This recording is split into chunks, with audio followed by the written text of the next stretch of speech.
하나님의 도는 완전하고 여호와의 말씀은 순수하니 그는 자기에게 피하는 모든 자의 방패시로다. 여호와 외에 누가 하나님이며 우리 하나님 외에 누가 반석이냐. 하나님만 존귀와 영광을 받으시옵소서. 주성령님, 주를 사모하는 이들 가운데로 충만히 오시옵소서. 예수의 피를 적셔 주셔서 저희의 죄가 씻김받고 하나님의 과의 관계가 회복되어 온전한 하나님의 다스림이 이루어지게 하시옵소서. 예수 그리스도 이름으로 기도드립니다. 아멘. 다 함께 일어나셔서 함께 찬양하겠습니다.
우리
없으신 성실하신 그 사랑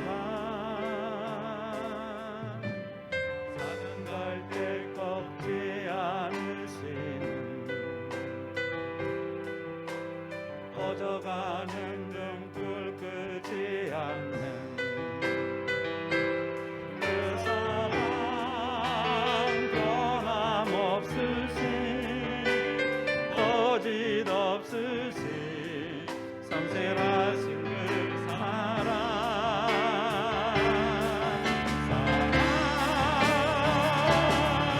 그 사랑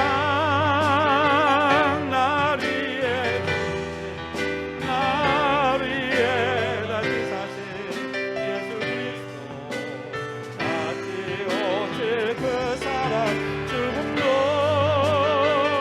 생명도 천사도 하늘의 어떤 곳에도 끊을 수 없는 영원한 그 사랑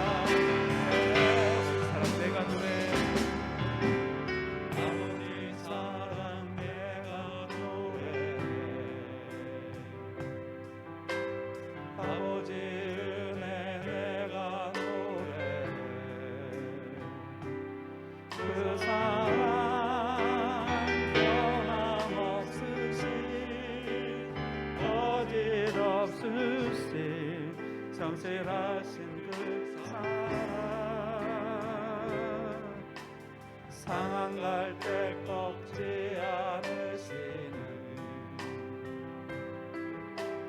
꺼져가는 등불 끄지 않는 그 사랑 변함없으신 거짓 없으신 성실하신 그 사랑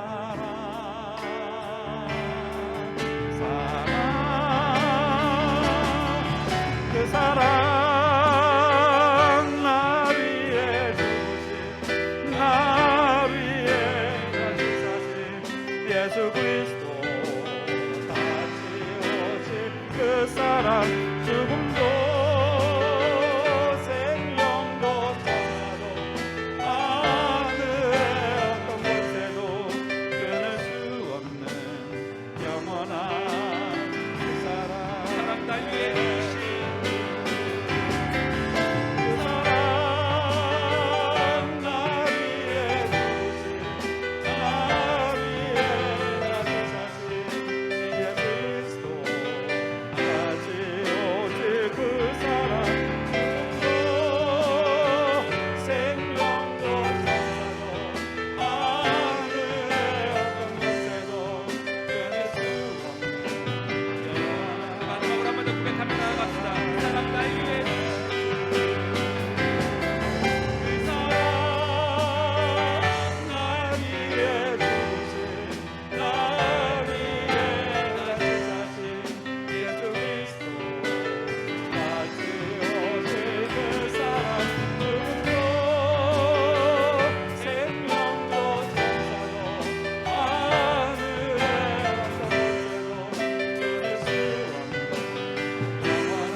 나는 전능하신 아버지 하나님 천지의 창조주를 믿습니다.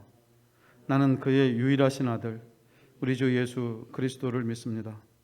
그는 성령으로 잉태되어 동정녀 마리아에게서 나시고 본디오 빌라도에게 고난을 받아 십자가에 못 박혀 죽으시고 장사된 지 사흘 만에 죽은 자 가운데서 다시 살아나셨으며 하늘에 오르시어 전능하신 아버지 하나님 우편에 앉아 계시다가 거기로부터 살아있는 자와 죽은 자를 심판하러 오십니다. 나는 성령을 믿으며 거룩한 공교회와 성도의 교제와 죄를 용서받는 것과 몸의 부활과 영생을 믿습니다. 아멘. 모두 자리에 앉아 주십시오. 박영도 장로님 저희를 위해서 기도 인도해 주시겠습니다.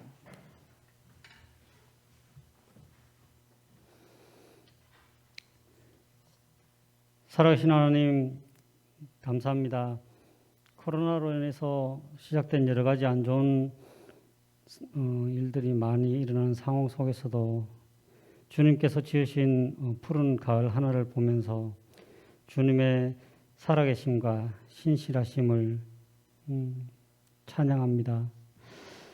오늘도 이렇게 온라인으로 예배에 참여하는 모든 이들에게 주님 찾아오셔서 예배자들을 만나주시고 기쁨으로 주님께 올려드리는 귀한 예배가 되기를 간절히 기도합니다.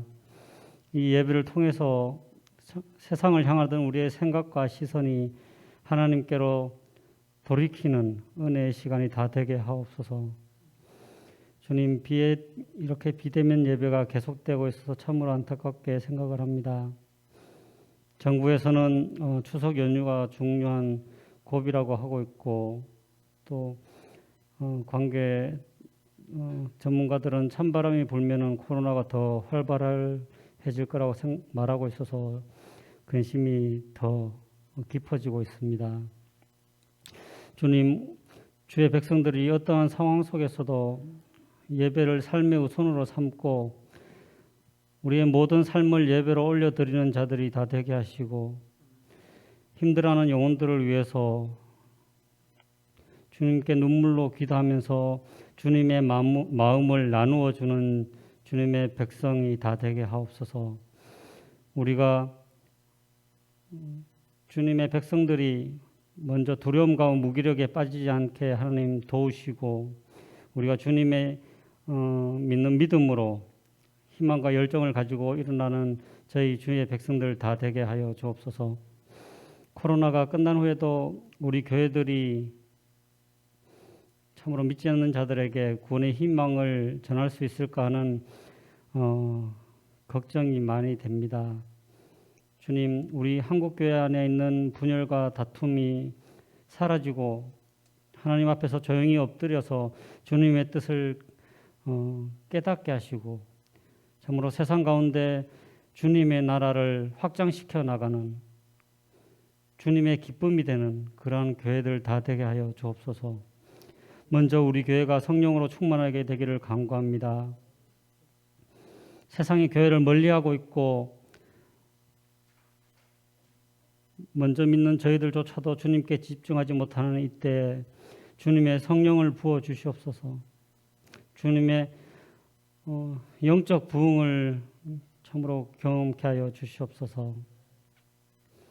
우리에게 주어진 자리에서 또한 지혜롭게 사명 잘 감당하게 하시고 주님의 마음이 우리의 마음이 되고 주님이 보시는 그곳이 우리의 시선이 머물기를 기도합니다. 주여, 우리의 믿음이 약하오니 믿음을 다하여 주시옵소서. 우리 목사님 하나님 지혜와 권능을 다하여 주셔서 우리에게 맡겨진 영혼들을 잘 돌볼 수 있도록 하시고 믿음의 동역자들을 세워주셔서 함께 우리 교회를 주님이 기뻐하시는 교회로 만들어 나가는 귀한 사역의 여정이 다 되게 하여 주옵소서. 이 모든 기도를 우리를 죄에서 구원하신 예수 그리스도의 이름으로 감사하며 기도드렸습니다.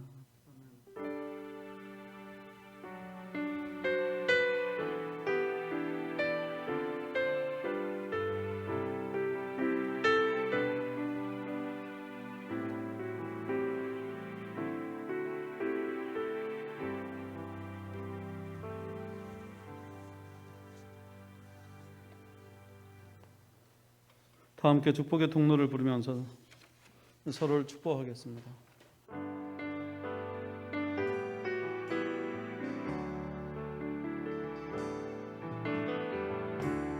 당신은 하나님의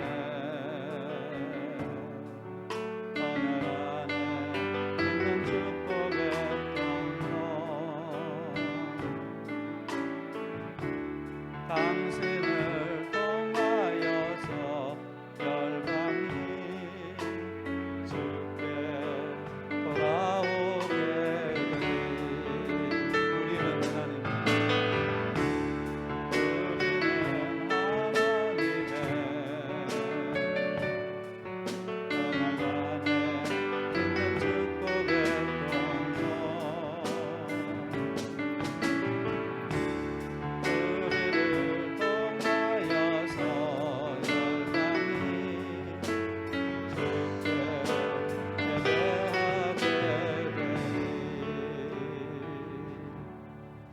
사랑합니다. 축복합니다. 특별히 이번 주간이 이제 그 추석이 들어 있습니다. 정부에서 염려들을 하죠. 그래서 얼마나 이동을 할지 모르겠지만 그래도 많은 사람들이 이동이 있는 줄 압니다. 그래서 이동이 중요한 게 아니라 이제 이때 많은 사람들이 급격히 움직이기 때문에 혹시 또 코로나 바이러스가 기승을 부리지 않을까 염려하는 거죠. 하지만 하여튼 10월 저희들이 첫째 주부터 현재 떨어져 가기로는 100명 미만이기 때문에 10월 첫 주에는 주일 예배를 다시 회복시키도록 하겠습니다. 그리고 10월 첫 주를 지내보고 말씀을 드리겠습니다. 그래서 주일 예배 다시 회복되어야 된다는 것을 여러분에게 말씀드립니다. 이 위해서 기도해 주시기를 부탁드립니다.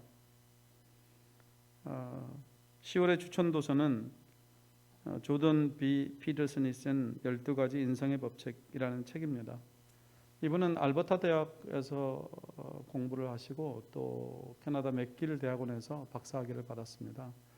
그리고 하버드에서 강의하고 지금 현재는 토론토 대학에서 교수로 있는 분인데 전 세계에서 이분이 그 많은 사람들에게 청년들에게 특별히 깊은 영감을 준 아주 귀한 책이라고 평가받는 이 책입니다. 12가지 인생의 법칙이라는 책인데요. 여러분들이 그리스도인들로 또 세상을 살아가면서 우리가 지금 직면해 있는 수많은 문제들에 대해서 깊이 생각하고 또 이게 쓴 책이기 때문에 심리학을 전공한 이분의 이야기는 오늘 저희들이 좀 귀담아 들을 때가 있는 그런 귀한 책입니다. 여러분들이 꼭 읽으시고 또 도움을 받았으면 좋겠다는 생각이 듭니다. 차원 선교사님 후원하는 그 필리핀 어린이들 위한 구제 물품 기증받습니다. 여러분들이 지금 우리 북카페에 생필품을 중심으로 해서 중고 의류, 치약, 칫솔, 비누, 생리대, 커피, 라면, 특별히 중고 노트북 이런 것들 여러분들이 있으시면 집에서 사용하지 않는 거 좀 이렇게 보내서 그곳에 있는 아이들이 좀 이렇게 사용할 수 있도록 그렇게 협력해 주면 좋겠습니다. 어려운 일이지만 우리들도 지금 너무너무 힘드시죠. 그런데 사실은 정말 지구촌을 생각해 보면 너무나 말할 수 없는 그런 상황 가운데서 살아가는 사람들이 있다는 것을 우리는 기억해야만 합니다. 제가 언젠가 데이비드 플랜 목사님 복음이 울다라는 책에서 히말라야 그 트레킹을 일주일 동안 갔다 오면서 그분이 그 모든 트레킹을 마치고 내려오는 그 게스트하우스에 머물러 있으면서 그가 통곡했다고 하는 이야기를 말씀드렸을 겁니다. 이 세상의 가장 기본적인 필요들요, 물, 양식, 가정, 사랑, 자유, 이런 것들은 인간이 살아가는 데 있어서 없어서는 안 되는 것들입니다. 그런데 그런 기본적인 필요조차도 다 빼앗긴 채 살아가고 있는 사람들을 본 거예요. 너무나 무기력한 겁니다. 하나님 앞에서 자기의 무기력함을 안고 그렇게 펑펑 울었다고 하는 이야기죠. 왜 영향력 있는 목회자로 살아가고 있는데 그런 사람들을 위해서 기도하지 않았겠습니까? 왜 그런 사람들이 없다고 생각했겠습니까마는 내가 직접 경험하고 보고 그러니까 자신의 생각이 많이 달라진 겁니다. 공감 능력이 필요한 시대죠. 저희들만 생각하면 우리 신세도 너무나 따분하죠. 하지만 하나님은 그럼에도 불구하고 우리가 마음을 하나님처럼 품게 되기를 원하신다는 것을 기억하면서 살았으면 좋겠습니다. 추석 명절 연휴이지만 여러분들이 이 기회는 섬김의 기회라고 하는 것을 꼭 기억하시고 어렵지만 섬김으로 깊은 그 감동을 끼치는 우리 성도들 되시기를 바라고 하루에 성경 구절 50절씩 읽는 그런 일도 꾸준히 해 주시기를 부탁드립니다. 네, 하나님의 말씀 우리가 함께 보겠습니다. 하나님의 말씀은 신약성경 131쪽에 있습니다. 누가복음 20장 27절로 40절 말씀입니다. 누가복음 20장 27절로 40절 말씀.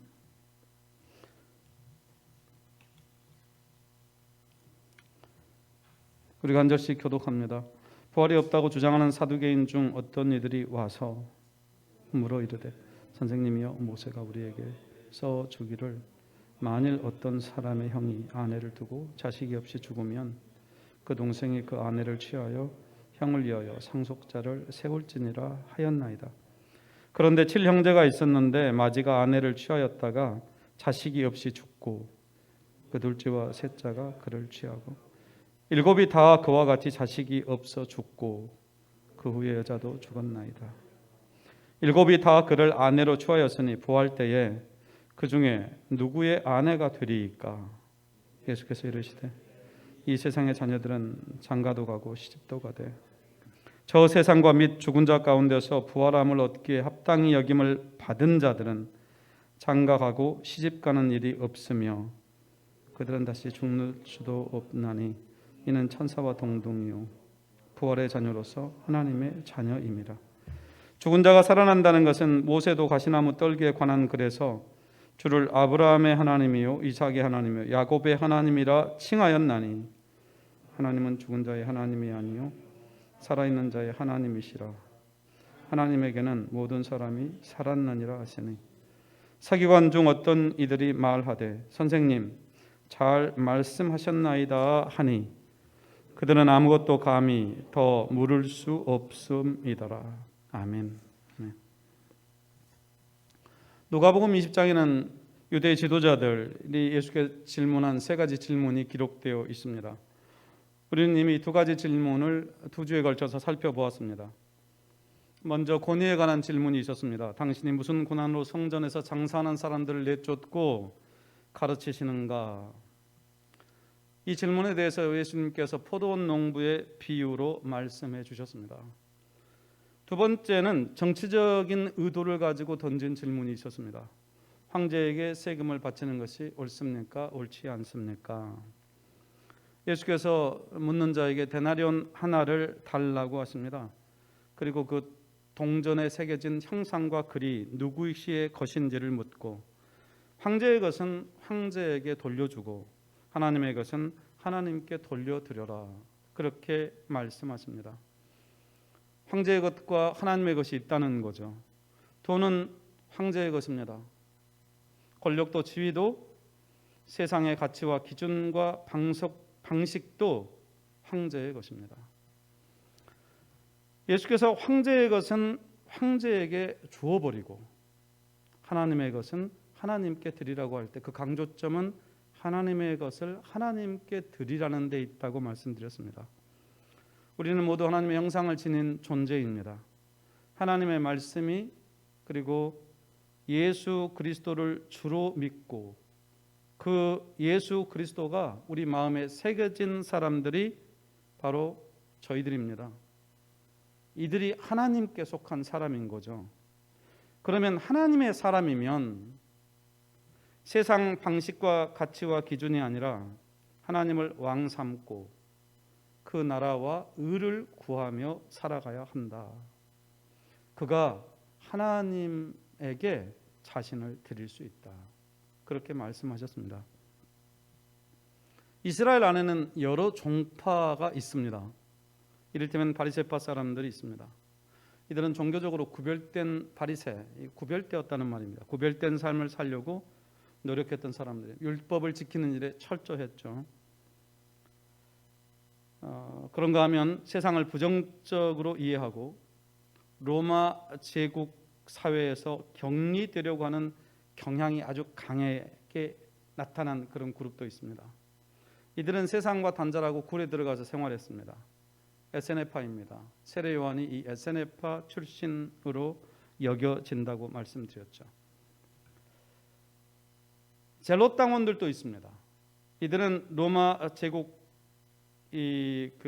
로마가 황제 숭배를 강요하자 이에 반발해서 항쟁을 일으켰는데 이들은 다윗의 자손으로 기름 부음 받은 유대인만 유대를 다스릴 수 있다고 주장하면서 황제가 유대를 다스리는 이런 상황을 받아들이지 못했습니다. 그래서 로마 제국에 극렬하게 저항했던 그룹입니다.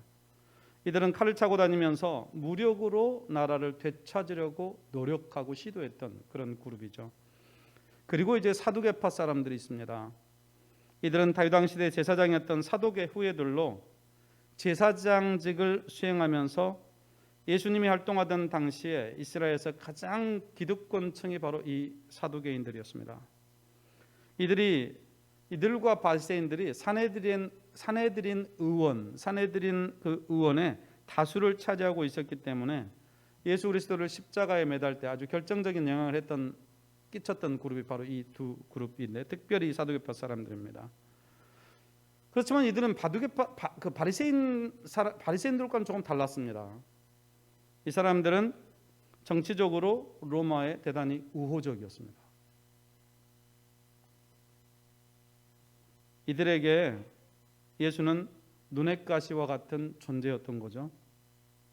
이들은 헤롯의 친로마 정책과 영합해서 성전 중심의 제사장 계급을 이루며 살아가고 있었습니다. 신학적으로는 이 바리새파 사람들과 대립했죠. 정치 사회적으로 구분을 해보자면 그들은 우파에 속했었습니다. 신학적으로는 모세 오경만을 인정하고 그 외에 시가서, 역사서, 애언서, 정경으로 인정하지 않았습니다. 그래서 우리가 성경만 있는 건 아니거든요. 전승들이 있는데 다른 전승들은 전혀 인정하지 않고 거부했습니다. 이게 바리새인들과 가장 다른 점입니다. 사도행전 23장 8절을 보면 이는 사두개인은 부활도 없고 천사도 없고 영도 없다 하고 바리새인은 다 있다 함이라. 사두개인은 부활 믿지 않았습니다. 천사, 영 믿지 않았습니다. 그러나 바리새인들은 사두개인들과 달리 부활도 믿고 천사도 믿었다는 거죠. 그런데 이 두 그룹이 평소에는 절대로 이렇게 대립하고 경쟁하던 관계였는데 예수를 죽이는 일에 있어서는 하나가 된 것을 오늘 본문이 보여주고 있습니다. 누가복음 20장에 나오는 두 가지 질문 중에 첫 번째, 두 번째 질문은 주로 바리새파 사람들의 질문이었습니다. 그런데 이 두 가지 질문이 별로 그들이 원하는 답을 얻지 못하죠.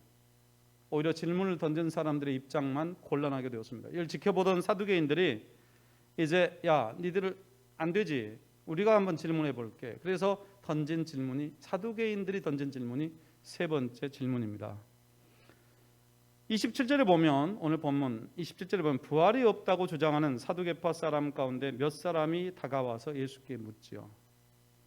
이 논쟁의 배경이 되는 것은 신명기 25장 5절로 10절인데요. 우리 한번 찾아볼 필요가 있습니다. 신명기 25장 5절로 10절 말씀입니다.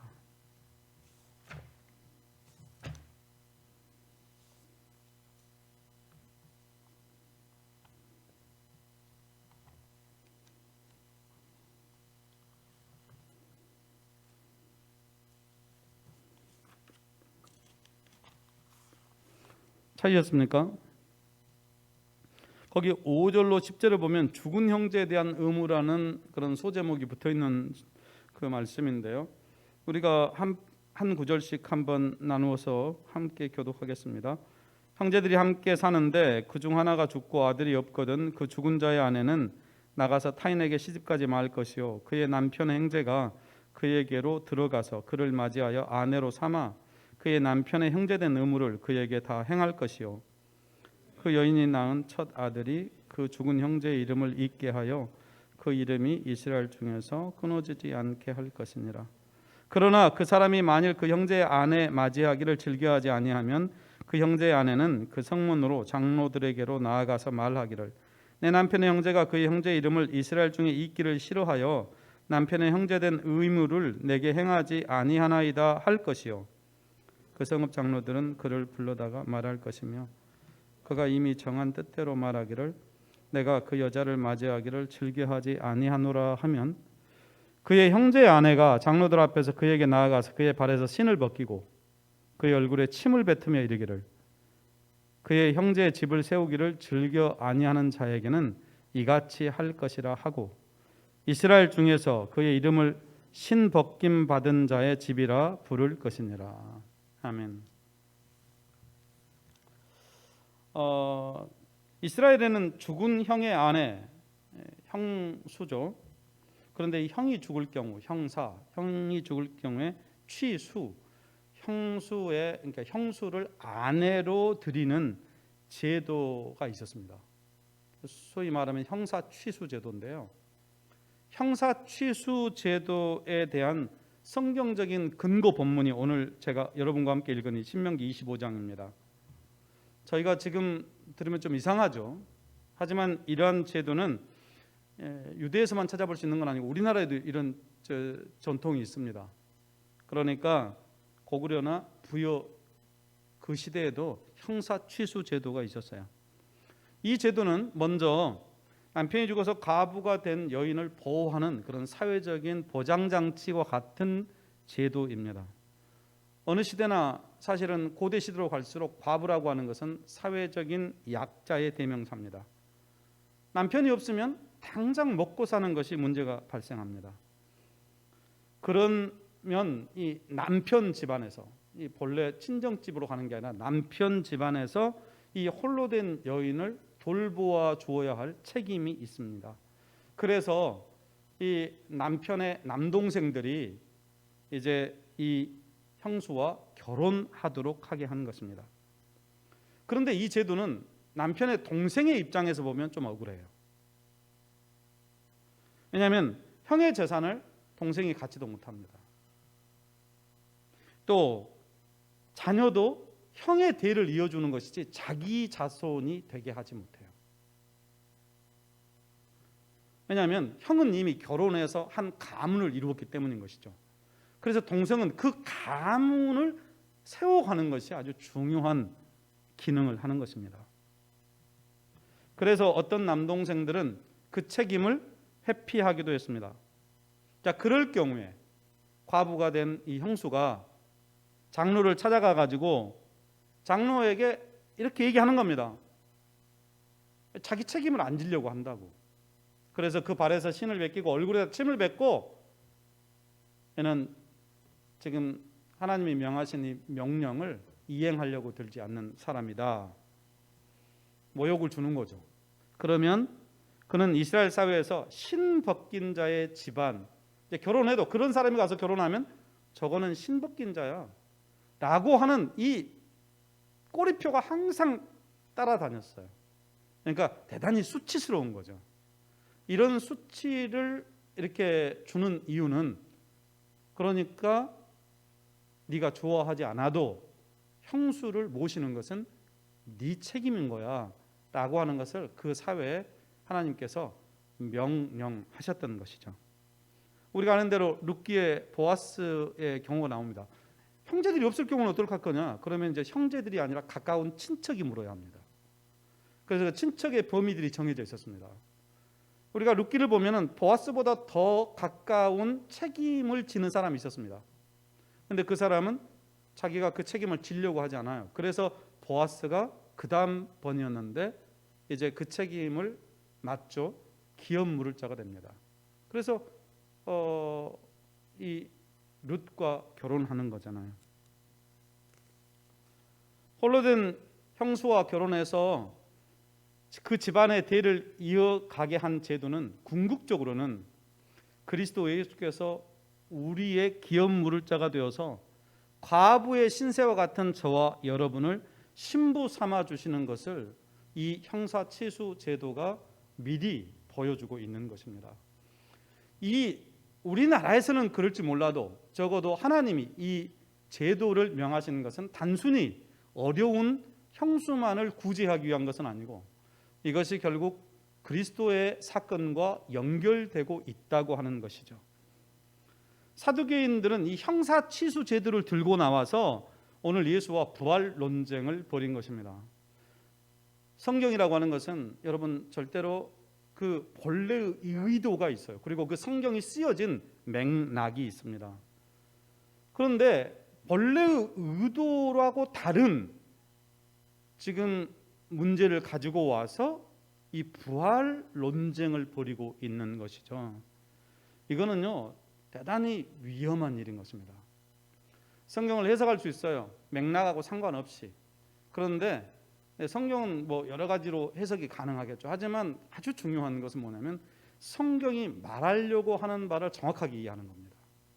그러려면 그 시대의 맥락 속에서 읽어야 하고 그 말씀이 나오게 된 전후 사정을 살펴서 이해해야 하는 것입니다. 그러지 않으면 이상한 말씀이 되죠. 여러분 예수께서 공생을 시작하시기 전에 40일 동안 금식하시잖아요. 이때 마귀가 사단이 하나님 아들 예수 그리스도를 유혹할 때 들고 나왔던 말씀이 있습니다. 그냥 자기 말을 한 것이 아니라 성경 말씀을 가지고 와서 예수를 시험했던 거죠. 여러분 그래서 이 말씀의 의도와 맥락이 무시되는 것, 자기 생각을 주장하기 위해서 그 말씀을 근거 삼는 행위는 대단히 위험한 행위입니다. 사두개인들은 형사 취수 제도와 부활을 연결시켜서 예수를 함정에 빠뜨리려고 했던 것이죠. 질문의 내용은 이렇습니다. 형사 취수 제도에 의해서 어떤 이 가정입니다. 이건 실제로 있었던 것은 아니고 가정인데요. 7 형제가 한 여자를 아내로 맞았는데 형이 죽고 둘째가 들어갔더니 또 둘째 죽고 셋째가 들어갔는데 셋째 죽고 그래서 7이 다 결혼하고 죽었습니다. 자, 이 여자가 다 죽었는데 나중에 부활해서 이제 서로 천국에서 만난다면 도대체 이 여자는 누구의 아내가 되어야 합니까? 라고 하는 질문이었죠. 이런 얘기가 성경에만 있는 건 아니고요. 탈무드에도 있습니다. 탈무드에서 랍비는 뭐라고 대답했냐면 랍비는 뭐라고 대답했을 것 같습니까? 첫째의 아내가 되어야 한다. 이렇게 대답했습니다. 하지만 예수님은 달리 대답하시죠. 여러분 사두개인들은 부활을 믿지 않는 사람들입니다. 그런 그들이 왜 지금 부활을 들고 나온 것입니까? 그러니까 궁금해서 몰라서 이렇게 상상력을 발휘해 가지고 질문한 게 아니라 예수를 곤경에 빠뜨리기 위해서 질문한 겁니다. 예수님께서 오늘 2가지로 대답을 하시죠. 첫 번째 대답이 34절로 36절인데요. 34절로 36절 한번 같이 읽겠습니다. 같이 읽습니다. 예수께서 이르시되 이 세상의 자녀들은 장가도 가고 시집도 가되 저 세상과 및 죽은 자 가운데서 부활함을 얻게 합당히 여김을 받은 자들은 장가 가고 시집 가는 일이 없으며 그들은 다시 죽을 수도 없나니 이는 천사와 동등이요 부활의 자녀로서 하나님의 자녀임이라. 이게 뭔 말입니까? 한마디로 이 세상의 기준을 가지고 하나님 나라를 재단하려고 하지 말라는 것입니다. 이 세상에서 경험을 기반으로 하나님 나라도 그럴 거다라고 예단하지 말아라. 이 세상에서는 시집도 가고 장가도 갑니다. 그러니까 내세도 그럴 것이라고 생각하지만 주님은 아니 그렇지 않다는 것입니다. 무엇보다도 이 세상과 저 세상이 똑같지 않아요. 이 세상과 저 세상은 다른 세상입니다. 여러분 우리가 살아야 할 영원히 살아야 할 세상이 이 세상의 연장이라면 여러분 그런 세상에서 영원히 산다는 게 무슨 의미가 있겠습니까? 아니 이렇게 사는 것을 영원히 산다면 그게 무슨 의미가 있겠어요? 허탄한 욕망이죠. 지루하고요.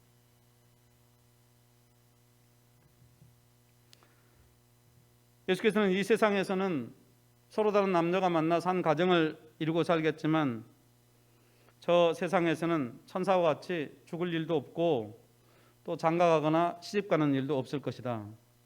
죽지 않는데 무슨 대를 이어야 할 필요가 있겠냐.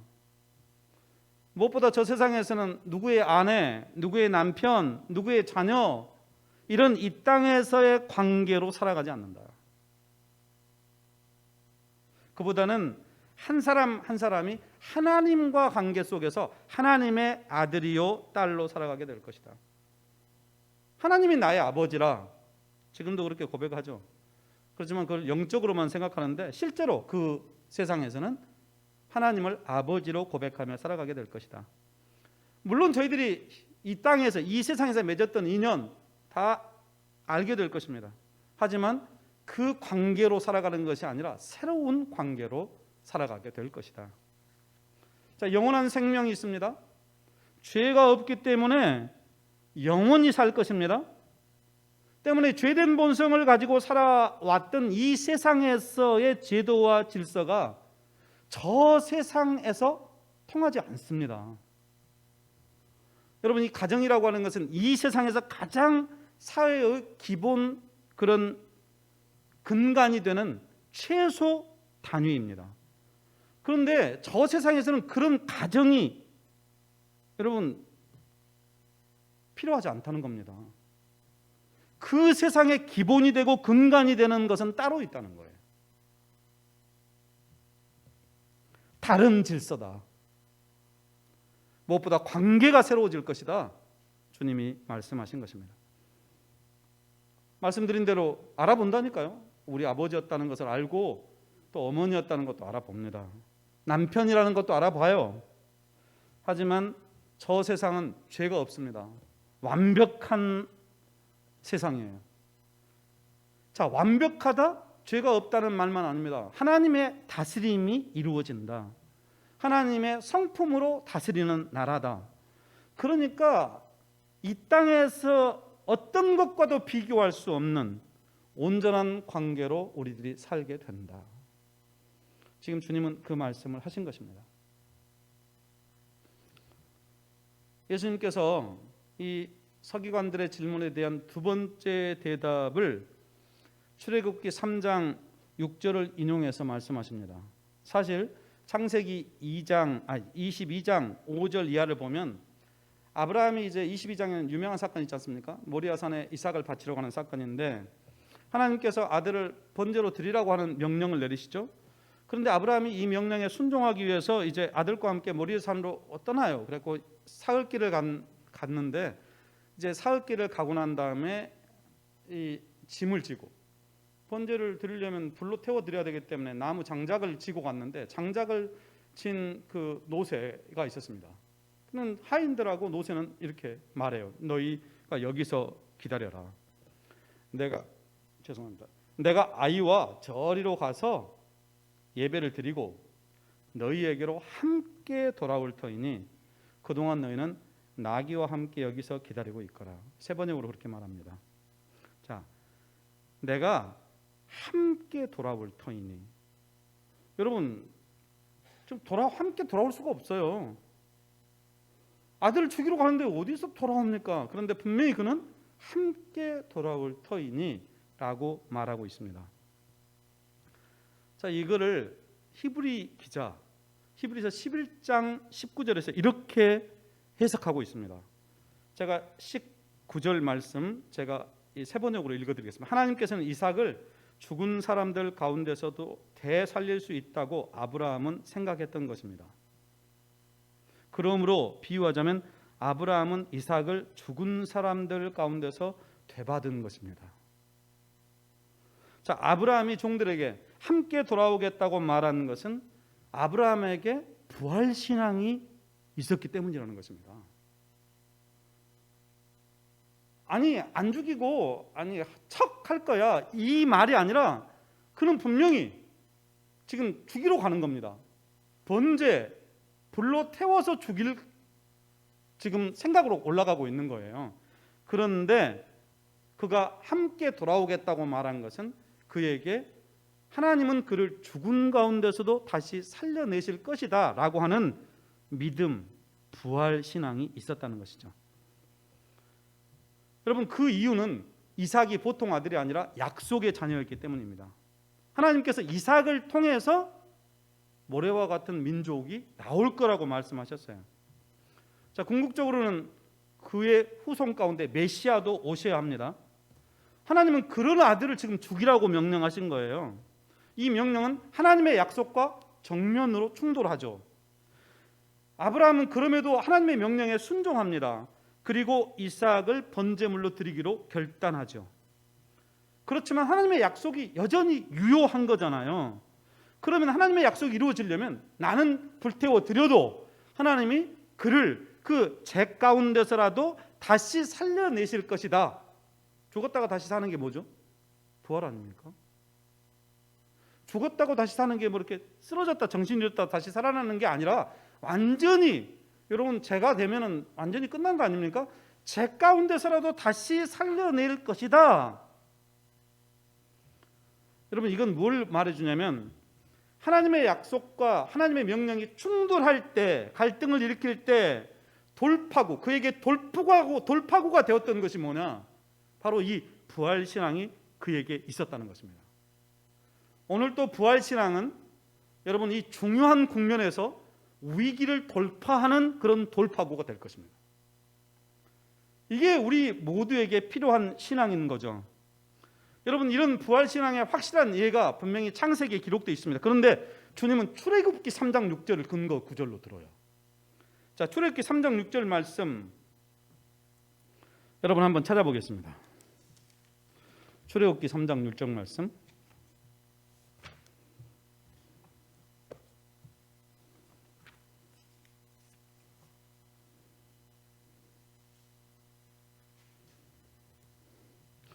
이 출애굽기 3장은 여호와께서 모세를 부르는 장면인데요.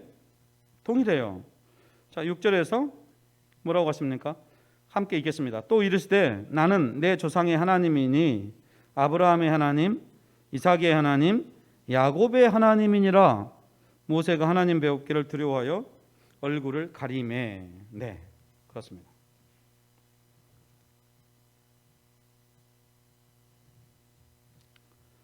모세가 미디안 광야에서 양을 치고 있을 때 하루는 가시떨기에 불이 붙었는데 불이 타지 않는 거예요. 그래서 기이한 현상이라 생각하고 가시덤불 가까이 가지 않습니까? 이때 그가 하나님의 음성을 듣게 되고 하나님을 만나는 경험을 하게 되는데 하나님이 모세에게 하나님을 소개할 때 오늘 3장 6절에 그렇게 소개한 겁니다. 나는 아브라함의 하나님, 이삭의 하나님, 야곱의 하나님이다. 자, 모세가 이 경험을 한 시점은 아브라함이 죽은 지 한 500년쯤 지난 시점입니다. 500년쯤 됐으면 아주 뼈도 사갔겠죠. 확실히 사갔을 것 같습니다. 그런데 오늘 본문 누가복음 20장 38절에서 예수님은 하나님에 대해서 이렇게 말합니다. 자, 38절 말씀 우리 같이 한번 읽겠습니다. 38절 같이 읽습니다. 하나님은 죽은 자의 하나님이 아니요 살아있는 자의 하나님이시니라. 하나님에게는 모든 사람이 살았느니라 하시니. 자, 하나님은 죽은 자의 하나님이 아니라 산 자들의 하나님이다.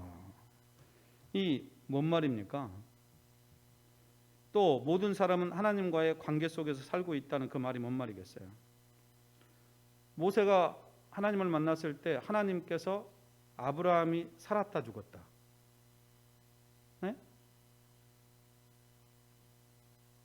아니 하나님이 보실 때 아브라함 만났을 때 아브라함이 살아있다 죽었다. 살아있다고 말씀하신 거예요. 산자들의 하나님이라고 예수님이 그렇게 말씀하시잖아요.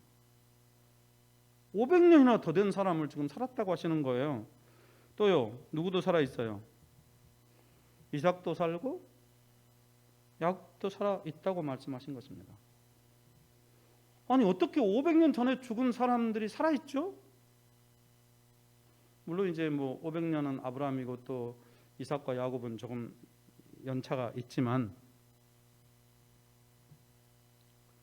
사두개인들은 모세 오경만 정경으로 인정했기 때문에 예수님은 일부러 모세 오경을 지금 근거로 그들이 지금 주장하고 있는 그런 생각을 이렇게 다 들춰 보이시는 것입니다.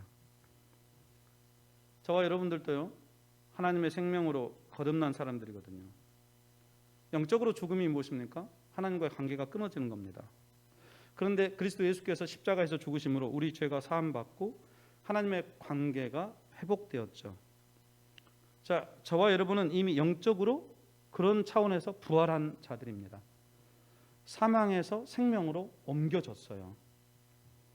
그래서 저와 여러분은 살아서 예수를 믿은 자들이기 때문에 죽어도 죽지 않습니다. 자, 예수께서 오빠 나사로가 죽어서 슬픔 가운데 있던 마르다에게 이렇게 질문하죠. 나는 부활이요 생명이, 나를 믿는 자는 죽어도 살겠고 무릇 살아서 나를 믿는 자는 영원히 죽지 아니하리니 이것을 내가 믿느냐. 여러분, 저와 여러분에게는 어떻습니까? 저와 여러분은 이 믿음이 있습니까? 사두가 사람들처럼 천국을 이 세상의 기준으로 재단하려고 하지 마십시오. 이 세상은 죄 때문에 부패하고 타락했습니다. 그래서 우리는 하나님께서 세상을 창조하시고 보시기에 참 좋았더라 라고 하신 말씀이 진짜 무슨 뜻인지 잘 알지 못해요. 왜냐하면 이미 저와 여러분은 죄가 관영한 세상에서 살아왔기 때문에. 그러나 천국은 죄가 없습니다. 천국은 온전히 하나님만 다스려요. 그래서 이 천국을 이사야는 독사굴에 어린이가 손 놓고 장난쳐도 물지 않는 그 나라로, 또 어린 양과 사자가 같은 풀을 뜯고 뒹구는 나라로 그렇게 묘사하고 있습니다. 천국은 하나님의 말씀과 성품으로 다스림 받아요. 그래서 저와 여러분 지금 천국 백성으로 살아가거든요. 그러면 이 땅에서 하나님의 사람들로 살아야 하는 것이죠. 물론 우리는 완전하지 않습니다. 그러나 날마다 예수를 닮아감으로 어제보다는 오늘이, 오늘보다는 내일이 더 이 세상을, 우리가 서 있는 그곳, 교회와 가정과 우리의 직장을, 일터를 여러분 하나님 나라로 세워가는 일에 저희들이 쓰임바 되어야 할 것입니다. 고린도전서 13장 11절로 12절 말씀에 내가 어릴 때는 말하는 것이 어린아이와 같고 깨닫는 것이 어린아이와 같고 생각하는 것이 어린아이와 같았습니다. 그러나 어른이 되어서는 어린아이를 버렸습니다. 지금은 우리가 거울로 영상을 보듯이 희미하게 보지만은 그때는 얼굴과 얼굴을 마주하여 볼 것입니다. 지금은 내가 부분밖에 알지 못하지만은 그때는 하나님께서 나를 아신 것 같이 내가 온전히 알게 될 것입니다. 지금 이 땅에서 우리가 보고 듣는 것, 사람들은 이것을 근거로 저 나라를 지금 그렇게 사두개인이 예단한 거 아닙니까? 믿지도 않으면서 부활도 안 믿으면서 그렇게 말한 거죠. 자, 그거는 마치 어린 아이가 보고 듣고 깨닫는 것 수준이라는 것입니다. 하지만 어른이 되면 온전히 알게 되는 것처럼 여러분 저희들도 이 땅에서 보면 이게 살아는 있는데 코는 숨을 쉬고 있는데 예수님이 보시면 죽었다고 말씀하시는 있고 이미 죽은 자인데도 하나님은 살아있다고 말씀하시는 분이 있습니다. 죽어도 죽지 않는 성도들, 이 땅에서 하나님 나라 백성으로 하나님의 나라를 세워가는 그런 사람들로 쓰임받는 저와 여러분 다 되시기를 주님의 이름으로 축복합니다. 기도하겠습니다. 하나님, 저희는 사두개인들처럼 이 세상의 기준으로 하나님 나라를 재단하려 들지 않게 해 주시옵소서. 또한 하나님은 산자들의 하나님이신 것을 기억하게 하셔서 오늘 이 땅에서 천국 백성으로 이 땅이 하나님의 뜻이 이루어지는 나라가 되는 일에 쓰임받게 해 주시옵소서. 예수 그리스도 이름으로 기도드립니다. 아멘.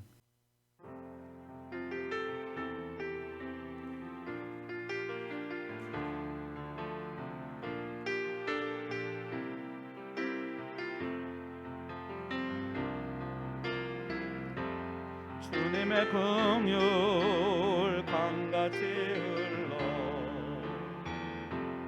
메마른 이 땅 살아나리라.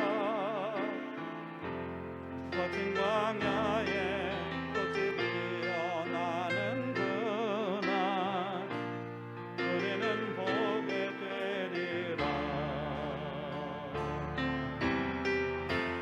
생명의 바람 이 땅 불어와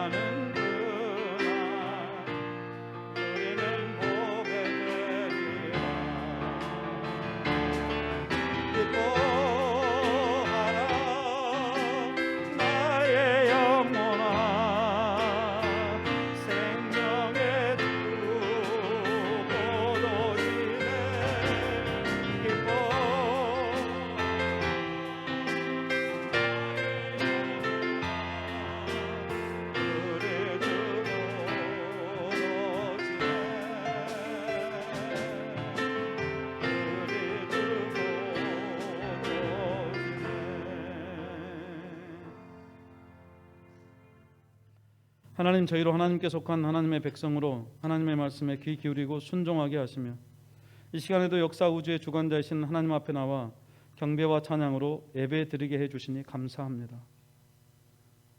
이 세상의 가치와 기준으로 하나님의 나라를 재단하려 들지 않게 하시고 겸손히 자기보다 남을 낮게 여기며 하나님 나라 백성으로 이 땅에서 하나님 나라를 이루어가는 일에 쓰임받는 저희 되게 해 주옵소서. 저희로 주만 의지하게 하셔서 적을 향해서도 내달리며 하나님만 의지하고 담을 뛰어넘는 믿음의 용기가 있게 해 주옵소서. 저희 안에 깊이 뿌리 내린 자기애와 허영심 그리고 교만을 버리고 세상 논리와 가치를 따라 세상을 추구하며 세상의 종으로 살던 모든 죄를 회개하오니 하나님, 저희를 불쌍히 여기시사 주의 은혜로 저희 마음과 생각과 믿음을 새롭게 해 주시옵소서. 아직도 코로나는 끝나지 않았습니다. 고아오니 코로나와 더불어 지구촌 안에 가난과 질병으로 신음하는 이웃들을 기억하게 하셔서 할 수만 있다면 손을 펴서 주님의 사랑을 실천하게 하시옵소서. 특별히 이 한 주간에 추석이 있습니다. 민족의 명절이면서 모든 것이 주의 은혜라 고백하며 주의 사랑을 나누는 귀한 섬김의 시간이 되게 하시고 오가는 길을 지켜주시며 우상을 분별하는 분별력이 있게 하시옵소서. 하나님, 이 시간에도 각 처소에서 흩어져 사모함으로 예배드리는 신수교회 성도들 한 분 한 분 만나주시고 하늘의 은혜와 복으로 채워주시옵소서. 거룩한 예물을 구별해서 주께 드리는 손길을 기억하시고 기쁘게 받으시사 주님의 뜻 이루어 주시옵소서. 안타까운 소식들 끊이지 않습니다. 모든 이들을 위로해 주시고 특별히 연약한 이들에게는 회복의 은혜를, 삶의 문제를 허덕이는 이들에게는 문제 해결의 은혜를, 무엇보다 주로 말미암은 평강과 자유를 누리게 해 주시옵소서. 하나님, 저희 안에 연약한 이들이 많이 있습니다. 주여, 주여, 예수의 피로 덮어주시고 회복을 명하여 주시옵소서. 이 불신의 시대 이 나라를 섬기는 대통령님과 리더들에게 지혜와 용기와 분별력을 주시옵소서. 우리 청년들 하나님의 사람이라는 정체성을 가지고 주님의 마음을 시원케 하는 자들이 되게 하시옵소서. 이제는 우리 주 예수 그리스도의 은혜와 하나님의 사랑과 성령님의 이로 교통 동행하심이 이 땅을 하나님 나라로 세워가는 일에 쓰임받는 주의 백성 한 분 한 분 가운데 이제로부터 영원히 함께 하시기를 간절히 축원하옵나이다. 아멘.